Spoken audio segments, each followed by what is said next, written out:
దట్టమైన అడవిలో ఒక వింతైన బంగారు మామిడి పండ్ల చెట్టు ఉండేది.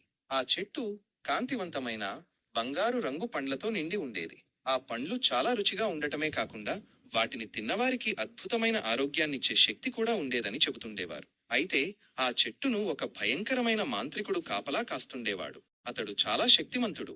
ఎవరినీ ఆ చెట్టు దగ్గరికి రానిచ్చేవాడు కాదు.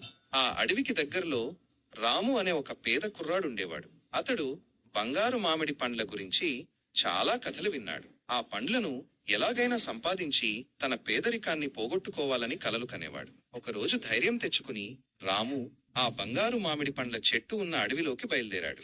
అడవిలో చాలా దూరం నడిచిన తరువాత రాముకు ఆ బంగారు కాంతితో మెరిసిపోతున్న మామిడి చెట్టు కనిపించింది. అతడు సంతోషంతో దాని దగ్గరికి వెళ్ళబోతుండగా ఒక భయంకరమైన గొంతు వినిపించింది. ఆగు! ఎవరు నువ్వు? నా అనుమతి లేకుండా ఇక్కడికి ఎలా వచ్చావు?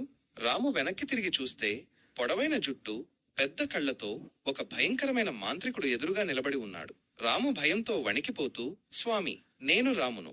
ఆ బంగారు మామిడి పండ్లు కావాలని వచ్చాను అని దీనంగా చెప్పాడు. మాంత్రికుడు గట్టిగా నవ్వి, ఓహో, నీకు ఆ పండ్లు కావాలా?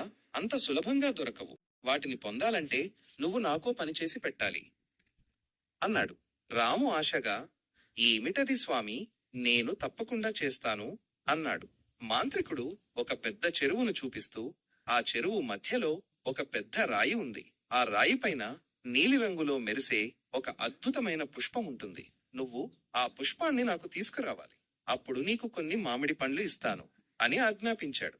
ఆ చెరువు చాలా పెద్దదిగా, లోతుగా ఉంది. అందులో భయంకరమైన జంతువులు కూడా ఉండొచ్చని రాము భయపడ్డాడు. కాని బంగారు మామిడి పండ్ల కోసం అతడు ఆ కష్టమైన పనిని చేయడానికి సిద్ధమయ్యాడు.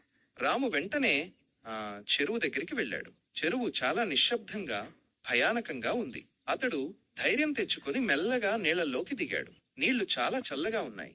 రాము మెల్లగా ఈదుకుంటూ చెరువు మధ్యలో ఉన్న రాయి వైపు వెళ్ళసాగాడు. అతడు ఈదుతున్నప్పుడు నీటిలో కొన్ని భయంకరమైన జంతువులు కనిపించాయి. కాని రాము వాటిని చూసి భయపడకుండా తన లక్ష్యం వైపే దృష్టి పెట్టాడు. ఎట్టకేలకు అతడు ఆ రాయిని చేరుకున్నాడు.